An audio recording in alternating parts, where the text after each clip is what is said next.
Capítulo 7, 13 a 25. Romanos 7, 13 a 25. Eu soube que vinha pregar aqui bem tarde, na sexta-feira, à tardinha. Eu gostaria até de ter preparado um outro sermão para pregar aos irmãos, porque vocês já me ouviram pregar em Romanos há muito tempo, né? Mas não teve tempo hábil, até porque sábado nós tivemos uma reunião do conselho que foi das 8 da manhã às 5h15 da tarde, e eu não tive tempo de nada, nem no sábado, nem em momento algum. Mas eu creio que a palavra de Deus, ela sempre está falando novamente aos nossos corações, a gente sempre precisa voltar à palavra, né? Vamos ler, então, Romanos 7, de 13 a 25, eu vou ler, e os irmãos me acompanhem, por favor. Acaso o bom se me tornou em morte? De modo nenhum. Pelo contrário, o pecado, para revelar-se como pecado, por meio de uma coisa boa, causou-me a morte, a fim de que pelo mandamento se mostrasse sobremaneira maligno. Porque bem sabemos que a lei é espiritual, eu, todavia, sou carnal, vendido à escravidão do pecado. Porque nem mesmo compreendo o meu próprio modo de agir, pois não faço o que prefiro, e sim o que detesto. Ora, se faço o que não quero, consinto com a lei que é boa. Neste caso, quem faz isso já não sou eu, mas o pecado que habita em mim. Porque eu sei que em mim, isto é, na minha carne, não habita bem nenhum, pois o querer o bem está em mim, não porém o efetuá-lo. Porque não faço o bem que prefiro, mas o mal que não quero, esse faço. Mas se eu faço o que não quero, já não sou eu quem o faz, e sim o pecado que habita em mim. Então, ao querer fazer o bem, encontro a lei de que o mal reside em mim. Porque no tocante ao homem interior, tenho prazer na lei de Deus, mas vejo nos meus membros outra lei, que guerreando contra a lei da minha mente, me faz prisioneiro da lei do pecado que está nos meus membros. Desventurado homem que sou! Quem me livrará do corpo desta morte? Graças a Deus por Jesus Cristo nosso Senhor. De maneira que eu, de mim mesmo, com a mente, sou escravo da lei de Deus, mas, segundo a carne, da lei do pecado. Vamos orar mais uma vez.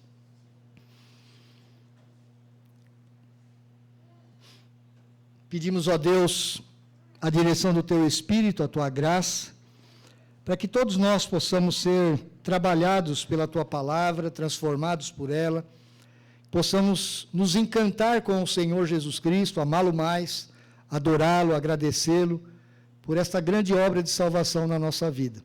Ajuda-nos. Se porventura há alguém que entrou aqui pela primeira vez que não conhece o Teu Evangelho, eu peço também que o Teu Espírito esteja trabalhando nesse coração, para conhecer a Tua palavra, para se arrepender dos seus pecados e crer no Senhor Jesus Cristo de todo o seu coração. Essa é a nossa oração, esse é o nosso pedido que fazemos em nome de Jesus. Amém.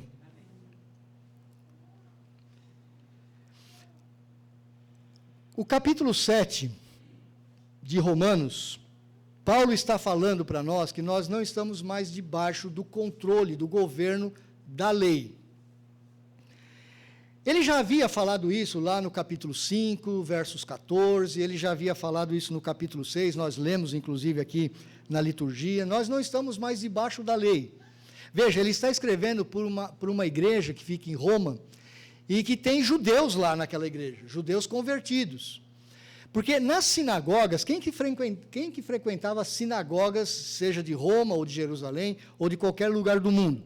O judeu da gema, o judeu que era circuncidado no 8º dia, descendente de Abraão, o judeu mesmo. Esses frequentavam a sinagoga. E você também tinha os gentios que se convertiam ao judaísmo e que eram circuncidados. Esses eram chamados prosélitos. Então, é uma pessoa que não era judia, ela se convertia ao judaísmo e frequentava a sinagoga com todos os direitos, com um certo preconceito dos judeus, racial, mas eles participavam da comunidade. E você tinha um outro grupo, eram chamados tementes a Deus. Eram pessoas que temiam a Deus, se aproximavam da sinagoga, frequentavam a sinagoga, mas não passavam pela circuncisão. Eles não se tornavam realmente um judeu. Esses eram os frequentadores da sinagoga. Quando o evangelho chega em Roma, e nós não sabemos muito a respeito de como esse evangelho chega em Roma, muitos desses frequentadores da sinagoga haviam se convertido a Cristo, eles eram cristãos agora. Então, veja, Paulo está escrevendo para um público que, de alguma forma, conhecia a lei, a Torá, a lei de Moisés, os mandamentos. Eles conheciam, eles sabiam alguma coisa. Uns sabiam mais, outros sabiam menos a respeito da lei. Então, quando Paulo está falando do seu evangelho, e quando ele diz assim, que nós cristãos não estamos mais debaixo da lei, ele poderia ter causado algum desconforto em alguns ouvidos. Mas espera aí, a lei é alguma coisa extraordinária, nós amamos a lei de Deus, nós não podemos desprezar a lei. E o apóstolo Paulo está mostrando que ele não está desprezando a lei. E ele, na passagem anterior, que vai do verso 7 ao 12, ele faz uma defesa da lei. Ele vai mostrar, não, o problema não está na lei. Não tem problema nenhum na lei. O problema está em nós. Na verdade, o que acontece conosco, meus irmãos? O pecado que é o nosso grande inimigo, o pecado que é aquele inimigo que nem sempre ele aparece para nós como inimigo, às vezes ele está escondido dentro do nosso coração. O pecado, ele nos engana, o pecado nos ilude, o pecado, ele tenta fazer com que nós nos achemos muito melhor do que nós somos. O pecado tem essa capacidade, ele é sorrateiro, como a serpente no jardim do Éden, que faz a proposta para os nossos primeiros pais. Puxa vida, vocês bem que poderiam comer daquela árvore, né, do conhecimento do bem e do mal, porque, olha que coisa interessante, no dia que vocês comerem daquela árvore, vocês vão ser como Deus. E veja, o Senhor Deus já havia criado a nós a imagem e semelhança dele. E é uma proposta tentadora. Poxa, vocês vão ser como Deus, só que ninguém pode ser como Deus. Hoje nós entendemos isso. Eu não sei o que passou na cabeça de Adão e Eva, mas quando alguém é como Deus, Deus deixa de ser Deus, porque Deus só existe um único Criador, um único soberano, um único sustentador de todas as coisas. O pecado, então, ele faz isso, ele é sutil, ele é enganador. Ele nos atrai para muitas coisas e ele nos engana. Agora, como que o pecado trabalha? E Paulo já havia falado isso no princípio do capítulo 7. O pecado, ele se utiliza da lei. Ele toma a lei como uma base militar, como uma cabeça de ponte. É um termo militar mesmo que o apóstolo Paulo usa. O pecado, ele se utiliza da lei para nos matar. Por que ele faz isso? Porque a lei, ela tem duas funções básicas, a lei. Tem mais, mas eu quero dar duas só. A primeira função básica da lei é nos revelar o caráter de Deus. A lei nos mostra quem Deus é, como que Deus é, o que ele demanda, o que ele exige. A justiça dele está na lei, a bondade dele está na lei, a santidade dele está na lei. Inclusive, é o que ele falou no verso 12, que não é o motivo da nossa exposição aqui. Ele diz assim, por conseguinte, ele está terminando uma ideia anterior, a lei é santa, porque Deus é santo. O mandamento, santo e justo e bom. Então, a lei, ela reflete o caráter de Deus. Se você quiser saber quem Deus é, você precisa olhar para a lei. É isso que o apóstolo Paulo está fazendo, a defesa da lei. No entanto, esse pecado, ele se utiliza da lei porque a lei tem uma outra função. E qual é essa outra função? É mostrar quem nós somos. A lei é como se fosse uma máquina de imagem, essas máquinas que hoje fazem imagem. Quando você precisa detectar algum problema no seu organismo, você vai ao médico, ele pede lá o exame de ou raio-x, ou tomografia computadorizada, ou ressonância magnética, dependendo do que ele acha que você tem, ele vai pedir um exame. Esse exame vai mostrar para o médico o que está acontecendo com o seu organismo, qual é o seu problema. A lei, ela também tem essa função. A lei, na verdade, ela mostra para nós quem nós somos. E nós precisamos da lei. Só que o pecado, ele se utiliza desta lei, porque a lei, quando mostra para nós quem nós somos, nós não gostamos muito de olhar essa radiografia. A gente olha essa imagem e fala assim, puxa vida, eu não pensei que eu fosse tão mal assim. Mas a lei, ela mostra. Então, Paulo, ele está defendendo esta lei. No entanto, aqui, do verso 13 em diante, ele não está fazendo mais a defesa da lei. Ele já falou sobre a defesa da lei. Ele está mostrando para aqueles ouvintes dele, que durante tanto tempo ouviram falar bem da lei, amavam a lei, que eles tentavam se justificar na lei. Eles tentavam ser pessoas religiosas. Pessoas que olhavam a lei e falavam assim, não, a lei exige isso? Ah, é? Vou fazer, vou tentar, vou me esforçar para isso. Porque se eu me adequar à lei, eu vou agradar a Deus. E o apóstolo Paulo vai mostrar nessa passagem que isso é impossível. A lei, ela está enfraquecida, não por ela, mas por causa da nossa fraqueza. Nós não temos capacidade para nos justificar na lei. Nós não temos capacidade nem para nos santificar na lei. Espera aí, Pedro, você acabou de falar que a lei serve para fazer uma radiografia nossa. E para mostrar a santidade de Deus, os requisitos de Deus, as demandas de Deus. É verdade. A lei tem uma parte na nossa salvação e na nossa santificação. Mas eu não posso sozinho me aproximar da lei. Eu não posso me relacionar diretamente com a lei. Eu não tenho essa capacidade. Por quê? Por causa da minha fragilidade, da minha fraqueza, da minha carnalidade. Esse é um outro termo que eu preciso explicar para você, eu preciso qualificar para você. Quando o apóstolo Paulo fala de carne nas suas cartas, você precisa tomar muito cuidado com o contexto. Às vezes ele fala carne, ele está se referindo ao nosso corpo físico, à nossa natureza orgânica, à nossa vida neste mundo. Isso é carne. Nós vivemos na carne, não é verdade? Temos aqui carne e ossos, né? Pele, mais um monte de coisa. Nós vivemos nesse mundo físico, nós adoecemos, nós estamos envelhecendo. Essa realidade, embora eu entrei aqui e vi muitos irmãos ficaram mais bonitos, né? Muitos irmãos aqui ficaram muito mais bonitos. Mas a verdade é que mesmo ficando mais bonitos, alguns, não são todos, viu? Alguns ficaram bem bonitos. Mas nós estamos envelhecendo. Nós estamos envelhecendo, essa é a verdade. Quando Paulo fala de carne, precisa ver o contexto. Ele às vezes está falando desta carne, que é natural, é a vida natural, é a vida orgânica, essa vida que tem final, que tem morte. Outras vezes ele vai usar o termo carne quando ele quer mostrar a nossa natureza pecaminosa. E essa natureza pecaminosa, mesmo nós crentes, nós ainda a temos.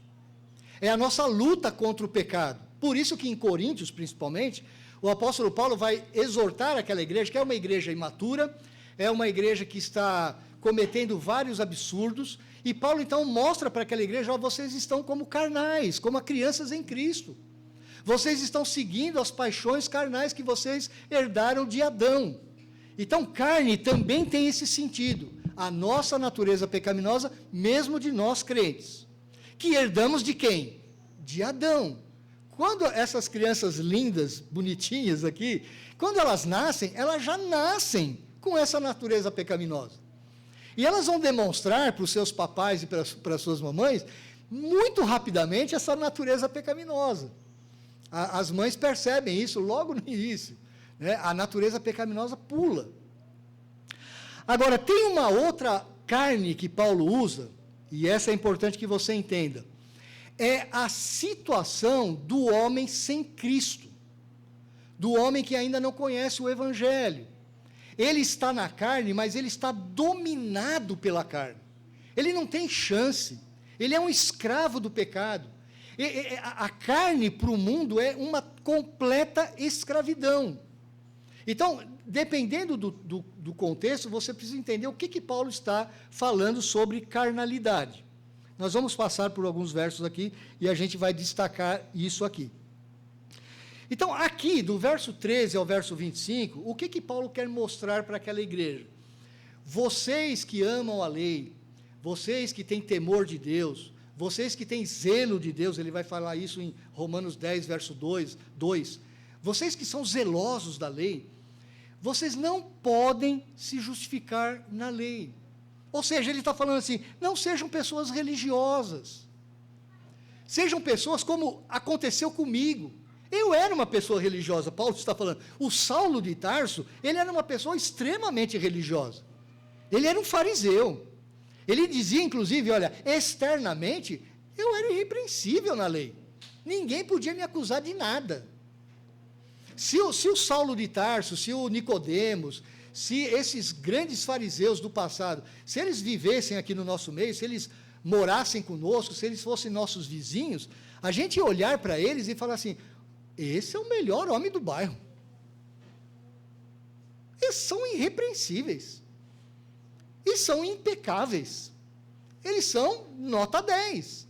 Era essa a visão que nós teríamos desses homens, se eles estivessem aqui como nossos vizinhos. Mas veja que o apóstolo Paulo, ele disse lá em Romanos 6, ou em Filipenses, que ele considerou toda aquela religiosidade dele como perda. Na verdade, a palavra lá é mais grave do que perda. É como se ele estivesse dizendo assim, ó, eu considerei isso tudo aqui como estrume para ganhar a Cristo. Cristo é melhor do que religião. Cristo é superior a qualquer tipo de sistema religioso, mesmo o sistema religioso protestante, reformado, presbiteriano, nosso. Por isso a palavra do apóstolo Paulo é importante também para nós. Agora, o apóstolo Paulo aqui, ele está usando um estilo literário que você precisa entender, senão você vai aplicar errado o texto. Você pode até entender o texto, mas você vai aplicar errado. Ele usa um eu aqui. Não sei se você percebeu na leitura que tem um monte de eu e me aqui. Olha para o texto, eu quero mostrar algumas coisas para você. Na verdade, ele começa fazendo isso no verso 7. Veja que no verso 7, logo no comecinho aqui, ó, ele diz assim, que diremos, pois? Não é um eu que tem aqui, certo? É um nós. Depois vocês podem tirar dúvida aí com os professores da nossa igreja, tem vários aqui, né? Tem um nós oculto aqui. Que diremos nós, pois? Quando ele fala assim, ele está falando assim, ó, eu, apóstolo Paulo crente, e nós da igreja, nós estamos fazendo essa pergunta. Que diremos, pois? Dali para frente, ele começa um monte de eu. Por exemplo, no verso 8, ele diz assim, mas o pecado, tomando ocasião pelo mandamento, despertou em mim toda sorte de concupiscência. Verso 9, vejam eu aí. Outra hora, sem a lei, eu vivia. No verso 10, e o mandamento que para mim. Veja, ele começou com nós. Agora ele está usando eu e meu o tempo todo. Você vai perceber isso. Onde tem mais? No verso 11, lá no finalzinho, tem 2 meses ali, ó. Porque o pecado, prevalecendo-se do mandamento, pelo mesmo mandamento, me enganou e me matou. Verso 13, acaso o bom se me tornou em morte? Tem um me aí. Mas no meio do verso 13 ali, ó, para revelar-se como pecado, por meio de uma coisa boa, causou-me a morte. Agora, veja no verso 14. O verso 14 tem um outro nós aqui. Um dos raros nós que tem aqui. Porque bem sabemos que a lei é espiritual. tem um nós aqui, nós sabemos. Ele mudou. Ele está agora novamente se identificando com a igreja para quem ele está escrevendo. Nós sabemos que a lei é espiritual. Logo a seguir, ele volta no eu. Veja lá. Eu sou carnal. Eu não estou nem contando os eus ocultos aqui, tá? Eu só estou contando o eu que está lá no texto mesmo. E o eu na língua grega é ego. Da onde vem a nossa palavra em português para ego. Vem do grego. Ego é eu. Então veja, logo em seguida ele diz assim: eu todavia sou carnal, verso 14, eu estou, né? Eu todavia sou carnal, vendido à escravidão do pecado, porque nem mesmo eu compreendo o meu próprio modo de agir, pois não faço o que prefiro, e sim o que eu detesto. Ora, se eu faço o que não quero, consinto com a lei que é boa, nesse caso quem faz isso já não sou eu, mas o pecado que habita em mim. Verso 18, eu sei que em mim, isto é, na minha carne, não habita bem nenhum, pois o querer o bem está em mim, não porém o efetuá-lo. Em mim, tem mim, eu aí. Verso 19, porque não faço o bem que prefiro, mas o mal que não quero, esse eu faço. Mas se eu faço o que não quero, já não sou eu quem o faz, e sim o pecado que habita em mim. Então, ao querer fazer o bem, encontro a lei de que o mal reside em mim, de novo. Porque no tocante ao homem interior, eu tenho prazer na lei de Deus, mas eu vejo nos meus membros outra lei que, guerreando contra a lei da minha mente, me faz prisioneiro da lei do pecado que está nos meus membros. Desventurado homem que eu sou, tem um eu aí. Quem me livrará do corpo desta morte? Agora, olha que coisa interessante. A resposta que ele dá para esse brado está no começo do verso 25. Graças a Deus por Jesus Cristo, meu Senhor, nosso Senhor. Tem um nós aqui, voltou um nós. Mas logo em seguida, ele volta para o eu. De maneira que eu, de mim mesmo, com a mente, sou escravo da lei de Deus, mas segundo a carne, da lei do pecado. Por que eu estou mostrando tudo isso para você? O apóstolo Paulo ele está usando aqui um estilo literário que era conhecido, Paulo não inventou isso. Isso já era conhecido pela teologia rabínica há muito tempo antes de Paulo. A cultura greco-romana, os historiadores, os literários greco-romanos utilizavam esse estilo. Que estilo é esse?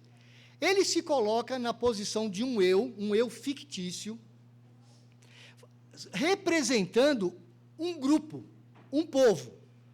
Então, quando ele está falando eu, o que na verdade ele está falando? Ele, como Paulo, o apóstolo, um crente maduro, que é escravo do Senhor Jesus Cristo, que serve o Senhor, ele está falando do seu eu antes da conversão, da sua vida como fariseu. Eu não tenho tempo para explicar tudo isso, mas dos versos 7 a 12, você também vai perceber que esse grupo que Paulo está especificamente falando, esse eu não convertido, também pode ser a nação de Israel no Sinai. Também pode ser Adão e Eva no jardim do Éden. Ou seja, o que Paulo está falando é, eu, Paulo, convertido a Cristo, estou avaliando quem eu era antes da minha conversão, aquele meu eu. Então, Paulo não está falando aqui de um eu crente. Esse eu aqui não é crente. Ele não nasceu de novo. É muito importante que você entenda isso. Por quê? Porque em algumas passagens, principalmente dos versos 21 a 25, você vê um Paulo falando assim, olha, eu sou miserável homem que sou. Eu peco o tempo todo, não há bem nenhum em mim. E isso, para muitos crentes hoje, que talvez não entendam esse texto, fala assim, olha, se o apóstolo Paulo é o apóstolo Paulo, se ele vive essa vida, por que eu não posso viver essa vida? Quem sou eu na fila do pão? Se Paulo ele está falando que miserável homem que ele é, eu também sou um homem miserável. Mas veja, esse relato de Paulo não é o relato da luta do crente contra o pecado, não é. Ele, na verdade, está mostrando aqui a derrota que o pecado traz por uma pessoa não crente, que tenta se justificar na lei. Isso é importante que você entenda, e você vai ver que isso faz sentido no texto, quando você percebe isso. Até porque, por que eu demorei tanto para ler todo o capítulo 6 ao longo da liturgia? Eu quis mostrar para você que o apóstolo Paulo, lá no capítulo 6, ele já havia falado, nós não somos mais escravos do pecado. O pecado não tem domínio mais sobre nós. Ele não está dizendo que nós não lutamos contra o pecado. Mas ele está falando que o pecado não é mais senhor sobre a nossa vida. Nós não somos mais escravos do pecado. Logo em Romanos capítulo 8, ele vai falar do Espírito Santo. Eu não sei se você observou, no capítulo 7 não tem uma única menção ao Espírito Santo. Não tem. Você tem um Espírito aí, aliás, você tem dois Espíritos, veja bem comigo. No verso 6, o verso 6, lá no finalzinho, ele diz assim, ó, agora, porém, libertados da lei, estamos mortos para aquilo que estávamos sujeitos, de modo que sirvamos em novidade de Espírito. Ele não está falando do Espírito Santo aqui. Ele está falando de uma nova vida, sim, guiada pelo Espírito, mas ele não mencionou o nome do Espírito. É uma nova vida espiritual. E também ele vai mencionar Espírito no verso 14. Porque bem sabemos que a lei é espiritual, ou seja, a origem da lei é em Deus. E Deus é Espírito. Então a lei, ela tem uma origem espiritual. Essa é a natureza da lei.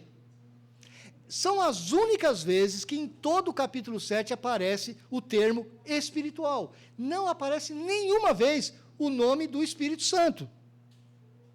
Isso já é um indício mostrando para nós que Paulo não está falando aqui de gente crente. Não está falando de gente crente. Gente que nasceu de novo.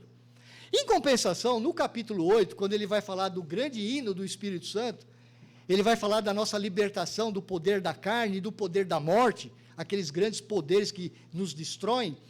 Só nos 17 versículos primeiro, ele vai mencionar o Espírito Santo 15 vezes. O que eu quero mostrar para você, meu irmão? O apóstolo Paulo falou no capítulo 6, e vai falar no capítulo 8, que nós temos vitória em Cristo, nós não somos escravos do pecado. Então, aqui no capítulo 7, ele não está falando de crente, ele está falando de uma pessoa não crente, só que ele está falando da ótica dele agora, Paulo, como crente. Ele está olhando para o seu passado. Quando eu vejo esse texto, eu lembro, por exemplo, da minha vida pessoal. Eu me converti por volta dos 17 anos de idade. Eu venho de uma família não tradicional católica, mas católica, nominalmente católica. Eu fui batizado, quando criança, na igreja católica. Os meus pais se casaram numa igreja católica. A minha família, então, tinha uma certa ligação com o catolicismo. Eu não era aquele católico de ir todo domingo à missa, mas eu fiz a primeira comunhão, eu fiz o catecismo, eu estudei todos os livrinhos lá para fazer esqueci lá o negócio, como é que chama? Não foi crisma, eu não fiz crisma. A primeira comunhão, né? Eu estudei todos os livrinhos, tirei 10 em tudo, estudava aquilo, eu gostava daquilo, eu sabia que existia um Deus, eu tinha temor de Deus.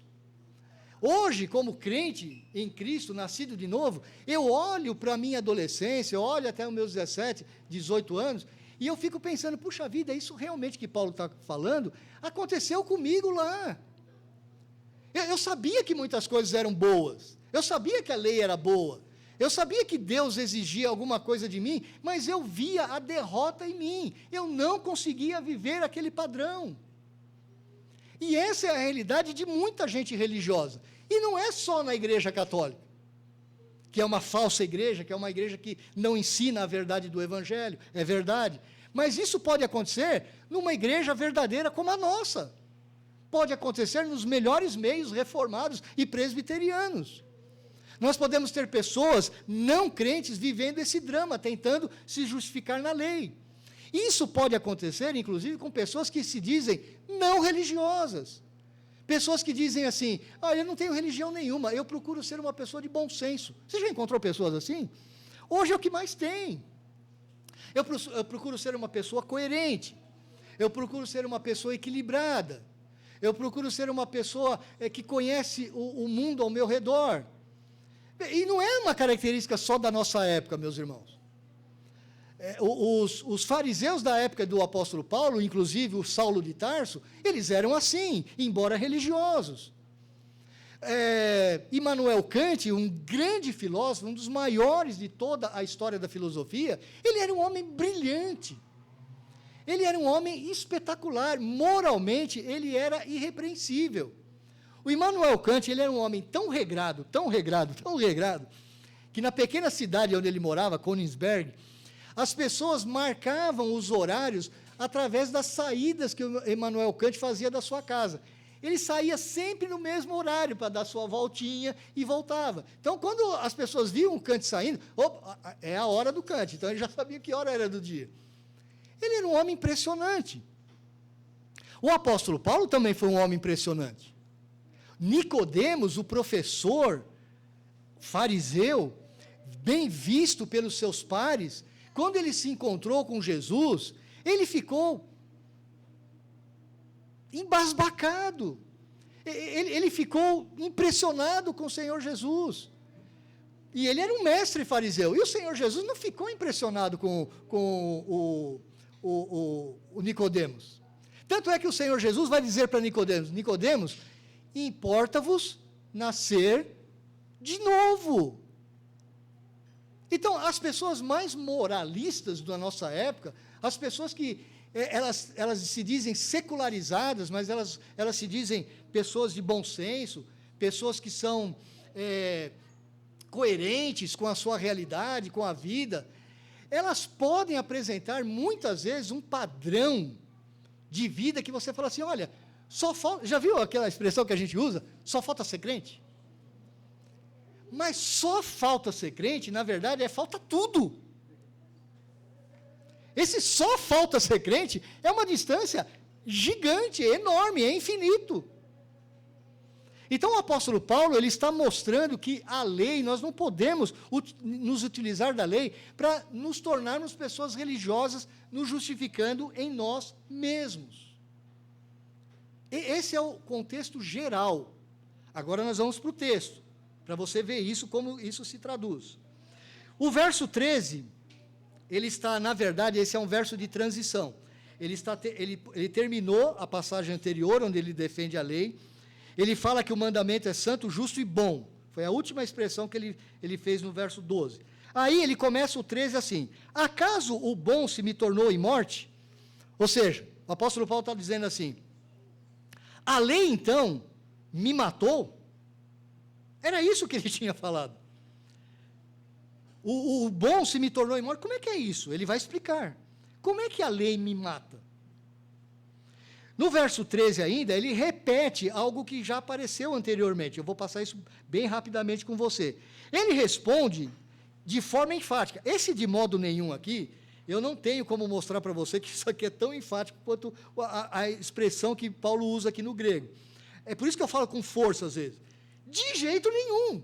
É como se ele estivesse falando assim. Não, o bom não me tornou em morte. Pelo contrário.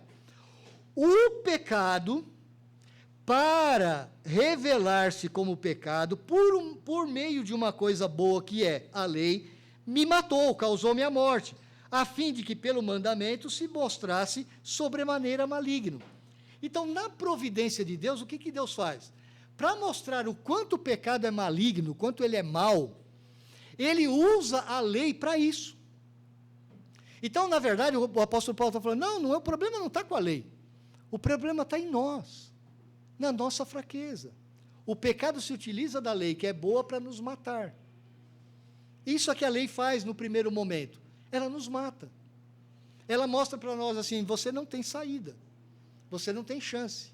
Para você nascer de novo, a gente usa muito essa expressão, né? O crente é aquele que nasceu de novo. Mas para você nascer de novo, o que você tem que fazer? Morrer. Só que nós não morremos fisicamente. Nós morremos em Cristo. E o que o apóstolo Paulo está falando é que nós também temos que morrer para o nosso eu. Sabe qual é o seu maior inimigo, meu irmão? Não é o governo, embora o nosso governo muitas vezes pareça nosso inimigo. não é a situação econômica que está ao nosso redor, não é aquele seu chefe que é muitas vezes intransigente. O nosso maior inimigo não é a nossa esposa, o nosso marido, o nosso filho, o nosso vizinho barulhento.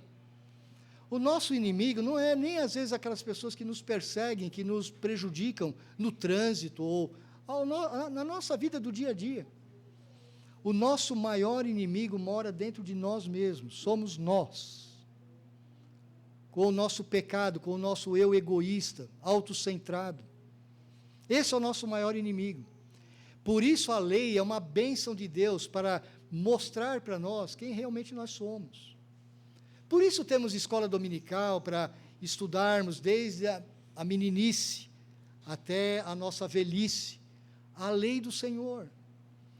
A lei do Senhor, ela revela o Senhor e ela revela quem nós somos. Nós podemos nos alegrar na lei, não tem problema nenhum você se alegrar na lei. O que você não pode fazer é se escudar na lei, confiar na lei, como se você sozinho pudesse se justificar na lei. Você não pode. Isso é importante para os dias de hoje, meus irmãos. Eu estou há 45 anos. Eu me converti dos 16 para os 17 anos. Logo, em breve, eu faço 62 anos, então eu tenho 45 anos de convertido. Praticamente na mesma igreja. Frequentei outras igrejas, porque morei fora, estudei fora. Mas o que eu percebi ao longo de todo esse tempo? Muita gente frequentando as nossas igrejas que não são pessoas que nasceram de novo. E pasmem, eu vou falar isso para você, é difícil falar isso, mas é verdade. Tem até pastor que não é crente. Eu não estou falando pastor das outras igrejas, não, eu estou falando pastor presbiteriano. Tem pastor que não é crente, nunca nasceu de novo. Tem presbítero que não é crente, não nasceu de novo. Tem membros das igrejas que não são crentes. Eles são religiosos. Você pode até olhar para ele e falar assim, irrepreensível. Mas lá no coração, ele luta contra a cobiça. E ele sabe que ele é derrotado. Foi o que o apóstolo Paulo tinha falado anteriormente.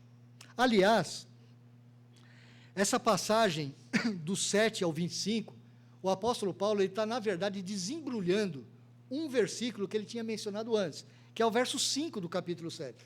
Leia comigo. Porque quando vivíamos segundo a carne, olha, aqui, carne, é aquele sentido da vida sem Cristo, do domínio da carne. Quando vivíamos segundo a carne, as paixões pecaminosas postas em realce pela lei, veja, pessoas que frequentavam a sinagoga, conheciam a sinagoga, elas operavam em nossos membros a fim de frutificarem para a morte. Então, a pessoa, mesmo religiosa, vivendo debaixo da lei, ela produz frutos para a morte. Porque as paixões pecaminosas estão dominando a sua vida. O que o apóstolo Paulo está fazendo do verso 7 até o verso 25, ele está desembrulhando esse verso. Ele está mostrando como que era aquela vida dele, como fariseu, religioso, produzindo fruto para a morte. Já o capítulo 8, daí para frente, ele vai desembrulhar o verso 6. Veja o verso 6 comigo. Agora, porém, teve uma mudança aqui, né? Porém, uma conjunção adversativa, né? Libertados da lei, nós não somos mais escravos da lei, estamos mortos para aquilo a que estávamos sujeitos, de modo que servimos em novidade de espírito e não na caducidade da letra ou no código da lei. Então nós não servimos mais a lei daquela forma. Agora nós vivemos uma novidade de espírito. Isso é o que Paulo vai desenvolver no capítulo 8, daí para frente. Então, aqui, ele ainda continua falando de gente não crente, que está vivendo na carne. Verso 14. Porque bem sabemos, tem um nós aqui, né, que eu e a igreja, nós crentes, nós sabemos que a lei é espiritual, a origem da lei é espiritual, a lei reflete Deus, a lei vem de Deus. Eu, todavia, sou carnal, vendido à escravidão do pecado. Veja, o apóstolo Paulo não pode estar falando dele crente aqui. Não tem coerência. O que ele falou no capítulo 6 e o que ele vai falar no capítulo 8, Não tem coerência ele falar isso aqui. Como assim? Eu não sou mais escravo do pecado. Então, esse eu aqui é o eu religioso. É o fariseu Saulo de Tarso. Ele está se lembrando daquele eu dele. Ele está mostrando como crente, avaliando a sua vida antiga. O reverendo Augusto Nicodemos, ele tem uma pregação nesse texto muito boa, eu convido você depois, se você tiver tempo de você vê-la. Ele conta da sua vida quando jovem. Ele era um homem extremamente depravado. Extremamente depravado. Ele diz no seu vídeo que ele gostava de prostituição, ele gostava de bagunça, ele gostava de tudo que era errado. Essa era a vida de Augusto Nicodemos na sua juventude. E quando os pastores da igreja presbiteriana, lá acho que era Recife, se não me engano, quando os pastores iam até a casa dele e falavam assim, olha, venha para Jesus porque a sua vida está ruim, você não gosta da sua vida. Ele falava assim, não, eu amo a minha vida. Eu amo tudo que eu faço. Eu amo a prostituição, eu amo a bandalheira, eu amo ser desonesto. Na verdade, eu estou bem comigo mesmo. Essa era a visão de Augusto Nicodemos antes da sua conversão. Quando ele se converte, a visão dele é, na verdade, o que eu tinha na minha vida era um buraco existencial, era um vazio enorme no meu coração. Quando você é não crente, você não percebe essas coisas, porque, na verdade, você gosta do pecado. O pecado é atraente. É isso que o apóstolo Paulo está dizendo. Esse era o meu eu fariseu. Agora, veja, Paulo, o Saulo de Tarso, ele não era um cara depravado. Ele não era um cara que saía por aí aprontando todas. Não, ele era um cara religioso, correto. Eu sou carnal, vendido à escravidão do pecado. Agora, dos versos 15 a 20, eu vou fazer um resumo aqui para você. O que está falando de 15 a 20? Ele está mostrando essa guerra interior dentro de uma pessoa religiosa, que tenta se justificar na lei. Há uma briga interior. Presta atenção. Porque eu nem mesmo compreendo o meu modo de agir, pois não faço o que prefiro e sim o que detesto. Na verdade, a minha vida na prática não condiz com aquilo que eu acho que é certo. Eu sei o que é certo. Eu até penso no que é certo. Ele conhecia a lei, mas o que ele via acontecendo na vida dele? Eu não consigo fazer o que a lei manda. Verso 16, ora, se faço o que não quero, eu consinto com a lei que é boa. Ele sabe que a lei é boa. Neste caso, verso 17, quem faz isso não sou eu, mas o pecado que habita em mim. Veja, o apóstolo Paulo, ele não está se isentando do problema. Ele só está separando as coisas para mostrar. Uma parte dele sabia que a lei era boa, ele sabia que aquilo era certo. Mas a sua natureza pecaminosa não conseguia fazer aquilo. Então ele falava assim, eu não consigo vencer essa tendência natural minha. Verso 18, porque eu sei que em mim, isto é, na minha carne, na minha natureza pecaminosa que eu herdei de Adão, não habita bem nenhum, e não habita mesmo. Por mais que nós possamos olhar para muitas pessoas do nosso mundo, meus irmãos, pessoas extraordinárias, pessoas inteligentes, pessoas criativas, pessoas que fazem coisas maravilhosas, seja na música, na arte, na pintura, nas construções, na descoberta de vacinas, na descoberta de grandes coisas do nosso mundo, nós falamos assim, que pessoa excepcional. Mas, diante de Deus, o mundo da carne não habita bem nenhum, é uma morte espiritual. Ele continua dizendo, pois o querer o bem está em mim, não porém o efetuá-lo. Porque eu não faço o bem que eu prefiro, mas o mal que não quero, esse faço. Mas se eu faço o que não quero, já não sou eu quem o faz, e sim o pecado que habita em mim. Ou seja, eu sou escravo do pecado. Esse pecado está no meu interior. Ele me domina. Essa é a luta do não crente. Veja, do não crente que pode ser uma pessoa boa. Uma pessoa religiosa. O verso 21, ele vai, então, concluir essa ideia dos versos 15 a 20, e também vai dar início à sua descrição final. É como se ele estivesse agora trazendo daquela briga interior para o exterior. Ele vai mostrar o que acontece comigo. Veja o verso 21. Então, ao querer fazer o bem, encontro a lei de que o mal reside em mim. Opa, ele mencionou uma outra lei aqui.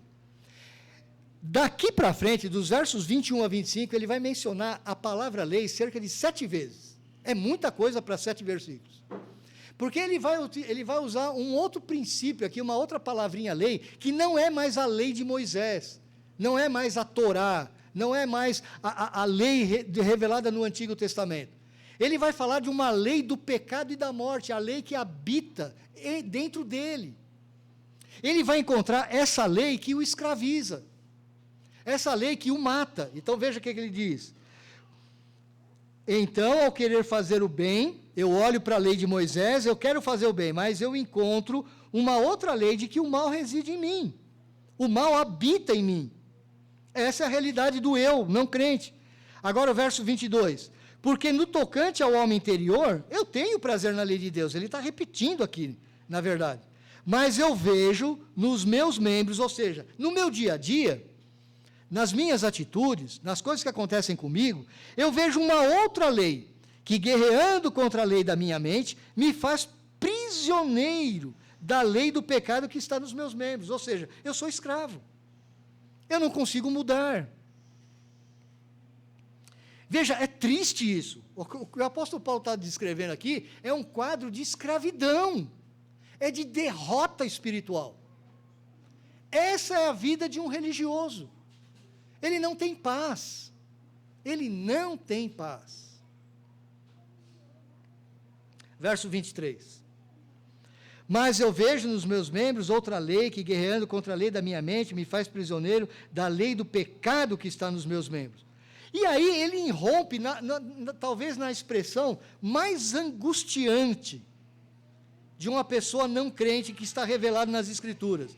Ele diz assim: desventurado homem que sou, quem me livrará do corpo desta morte? Quem me livrará do corpo desta morte? Ele não está se referindo ao seu corpo físico. Ele não está ansiando pela ressurreição dos mortos, como nós vamos ver em outras passagens das Escrituras. Não. Ele está falando desse estado de condenação onde nós estamos presos. Então ele grita: miserável homem que sou, desgraçado homem que sou. A palavra miserável aqui no grego, ela é forte. Eu sou um homem desgraçado, eu sou um homem miserável. Miserável homem que sou. Quem vai me livrar desse estado de condenação, de angústia? Veja, isso aqui é um brado de derrota. Por isso que quando uma pessoa se aproxima da nossa igreja, quando uma pessoa se aproxima de nós, nós precisamos tomar cuidado, meus irmãos. Eu sei que nós somos muito amorosos. Essa igreja é amorosa. A igreja da Vila Maria é uma igreja muito amorosa, ela recebe as pessoas com muito amor, com muito carinho. Mas a nossa tendência, muitas vezes, é trazer a pessoa para nós, ela convive conosco. Nós vamos falando assim: olha, Deus tem grandes coisas para você, e é verdade, Deus tem grandes coisas, não é verdade? Nós não temos experimentado isso? É verdade, isso você não está falando nenhuma mentira. Mas muitas vezes você tem que usar a lei, você tem que mostrar para aquela pessoa que ela é uma pecadora. Tem jeito de fazer isso. Quando nós apresentamos o Evangelho, nós não podemos deixar de mostrar para a pessoa que ela é uma pecadora, que ela precisa se arrepender. Porque se você não faz isso, a pessoa vem para a igreja, ela é bem recebida, ela está num ambiente bom, saudável, todo mundo gosta dela, todo mundo trata bem essa pessoa. Então, ela vai se acostumando com o ambiente da igreja. E é gostoso, para muitos é. Mas, às vezes, é uma pessoa religiosa, uma pessoa que está lutando com essas guerras interiores. E, muitas vezes, ela não fala isso para você. E se você não ajudá-la realmente a mostrar qual é a necessidade que ela tem de Cristo, ela vai se tornar um presbiteriano religioso, sem salvação, dentro da nossa igreja. E ela vai sofrer, e mais, ela com o tempo, ela vai causar problemas na igreja. E com o tempo, ela vai se decepcionar, ela com o tempo vai abandonar a igreja. Porque chega um momento que a pessoa não aguenta essa questão psicológica até, na sua mente. É um peso, é um fardo, é uma luta. É como um prisioneiro querendo sair da prisão, ele não aguenta mais ficar ali. Por isso que nós precisamos, sim, continuar sendo amáveis, precisamos amar as pessoas, mesmo aquelas que chegam na igreja pela primeira vez, mas nós devemos brevemente apresentar o evangelho a elas, mostrar para elas, olha, você não é uma boa pessoa, você diante de Deus está perdido, você precisa de um Salvador, não tente se justificar na lei, você não vai conseguir, você vai tentar, e não vai conseguir. Esse é o brado de Paulo aqui, do eu não crente, do Saulo de Tarso. Mas logo em seguida, ele tem o brado de vitória. Graças a Deus por Jesus Cristo, nosso Senhor. Quem que pode livrar a gente desse peso religioso? O Senhor Jesus. Foi isso que ele fez com Nicodemos. Foi essa a experiência de Lutero. Lutero era um monge agostiniano, ele era sincero. Se você ler a vida de Lutero, você vai ver, ele é um homem sincero, ele está buscando a Deus de forma sincera. Durante toda a sua vida, ele se autoflagelava no claustro, ele se autoflagelava para matar os pecados dele, ele achava que ele poderia matar os seus pecados se autoflagelando. Lutero era uma pessoa extremamente religiosa, ele era um homem inteligente, ele era um homem que conhecia a doutrina da sua época, mas ele era um homem religioso perdido dentro do mosteiro. Você pode ser pastor, você pode ser presbítero, você pode ser presidente da igreja presbiteriana, você pode ser o que for, e você pode estar perdido. Essa era a situação de Lutero. Até que Lutero encontrou em Jesus Cristo e no seu evangelho a salvação, a libertação. E ele pagou um alto preço para se libertar daquela escravidão religiosa.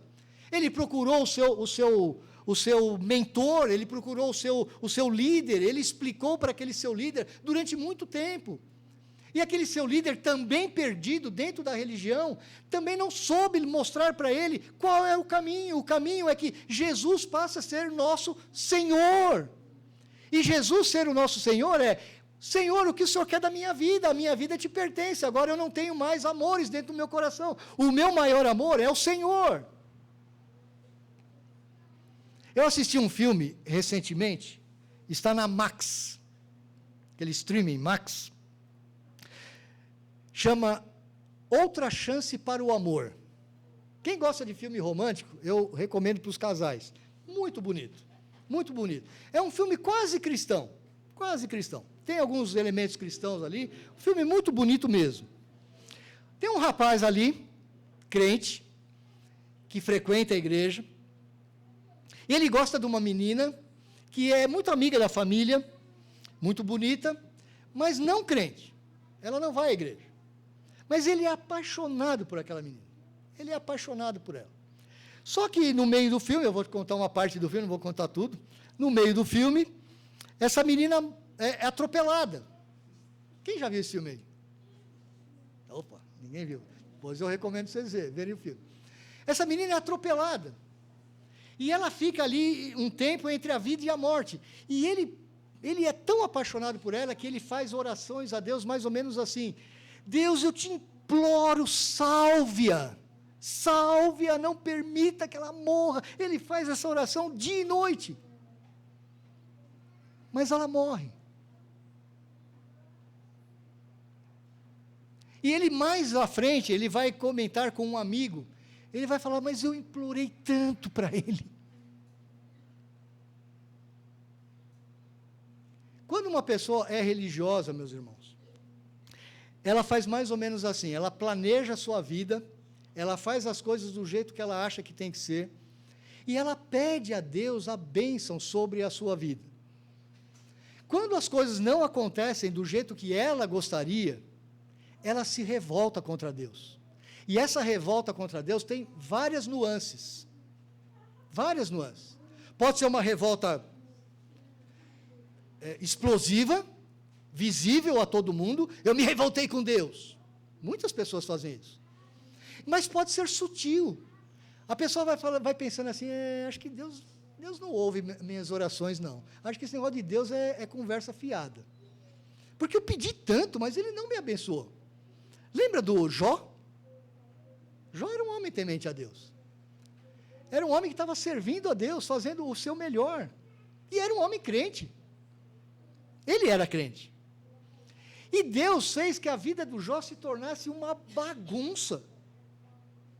Perdeu a saúde, perdeu filhos, perdeu seus bens, ficou ali numa situação deplorável. O que Deus queria mostrar para Jó e para nós hoje? E Jó aprendeu. Ele chega no final do seu livro e diz assim, antes, ele era crente, mas antes eu te conhecia de ouvir falar, agora os meus olhos te veem. Quando Jó perdeu tudo e ele percebeu que Deus era o seu único valor no universo, Deus lhe deu tudo de novo. Agora você aprendeu, Jó.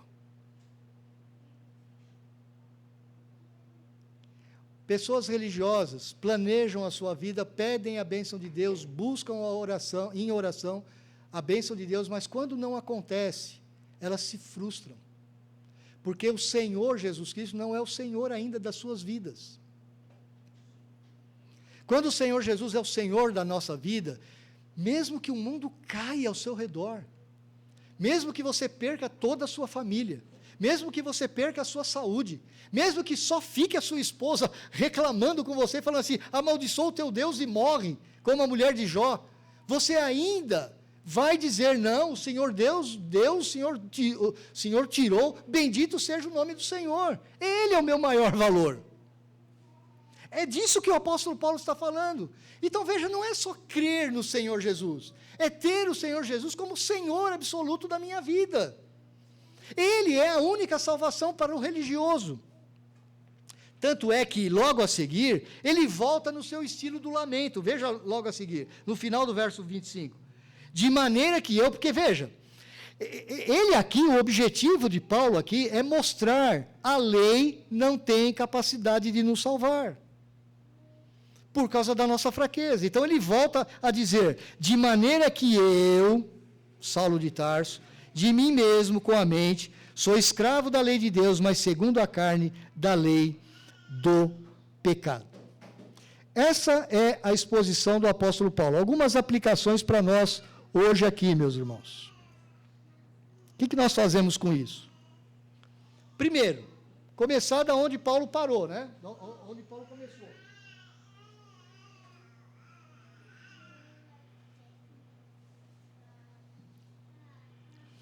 A fraqueza humana, ela torna impossível para a lei nos resgatar do pecado e da morte, ou do poder do pecado e da morte.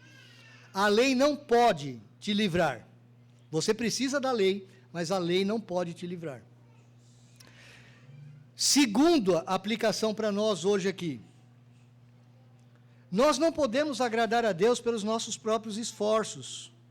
Veja que o apóstolo Paulo, em alguns momentos, ele diz assim, o eu, ele está ligado exatamente com uma tendência. Eu quero fazer. Ele não menciona nem Deus, nem o Espírito Santo aqui. Eu quero fazer.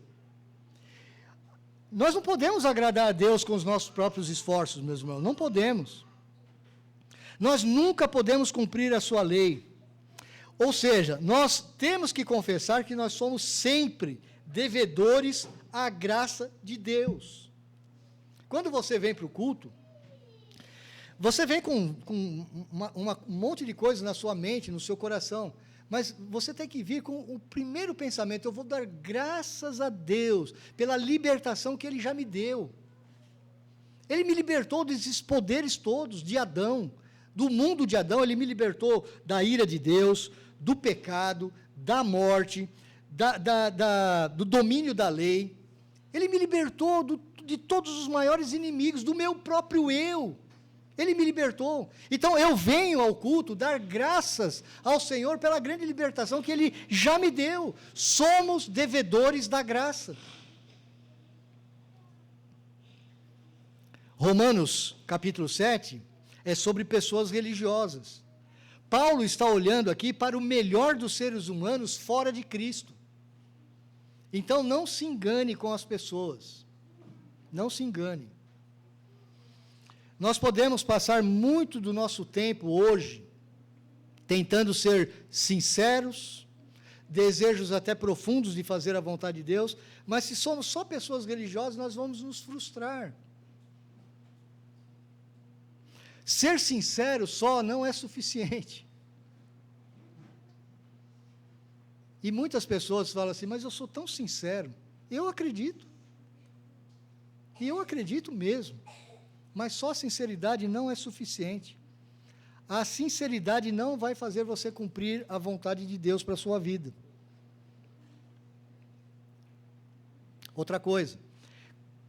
Com Paulo, nós devemos dar graças a Deus quando reconhecemos o estado do qual Ele nos resgatou.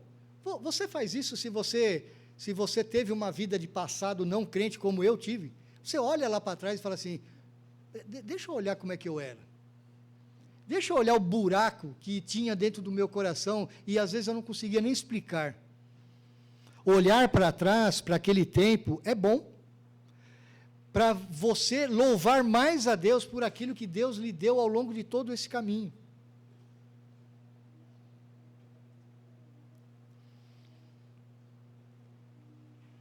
Veja, no capítulo 6, eu poderia resumir falando, nós morremos para o pecado.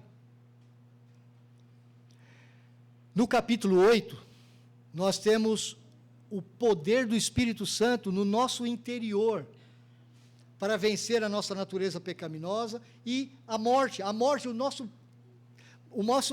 maior temor é a morte. E no capítulo 8 ele vai falar, o Senhor já venceu a morte no nosso lugar. No capítulo 12 ele vai falar que nossa mente foi renovada, a nossa mente foi completamente renovada. Mas sabe o que significa isso também? Que implicação tem isso para a nossa vida como crentes? Que nós devemos pecar cada vez menos. O apóstolo Paulo vai falar isso em Gálatas capítulo 5, em 1 Coríntios capítulo 3, na própria carta de Romanos, no capítulo 8, no capítulo 9, ele vai falar que nós lutamos contra o pecado. Veja, ele não está falando que você não luta contra o pecado. Você vai continuar lutando contra a sua natureza pecaminosa. Agora, o que ele diz, no seu ensino de uma forma geral, é, com esses auxílios de Deus na nossa vida, a tendência do crente é ser cada vez mais parecido com Cristo. Eu preciso pecar menos hoje do que há 10 anos atrás, do que há 20 anos atrás, do que há 40 anos atrás. Eu não posso ser o mesmo. Eu não posso me conformar ao pecado. Esse texto não está dizendo para os crentes se conformarem ao pecado. Não está dizendo isso. E é uma implicação imediata aqui, né? Nós nunca devemos considerar os nossos pecados, os pecados que cometemos, com complacência. Não podemos ser complacentes com o pecado. O pecado não deve estar na vida de um crente. Não deve. Devemos lutar contra ele, sim. Deus continua odiando o pecado. Deus odeia o pecado, mesmo em nós. E Ele nos deu todo o poder para nos livrar dele. Essa é a grande mensagem deste capítulo. Deus nos deu poder para nos livrar, inclusive, do legalismo, da religiosidade baseada na lei. Você talvez não seja a pessoa mais reta do bairro, ou da sua cidade, ou da sua família. Mas você pode lutar contra o pecado constantemente, você pode dar graças a Deus, porque Deus libertou você deste poder escravizador que o mundo não conhece. Essa é a grande vitória que temos em Cristo Jesus, o nosso Senhor. É disso que o apóstolo Paulo está falando nessa passagem. Vamos louvar ao Senhor com o hino número 42, falando dos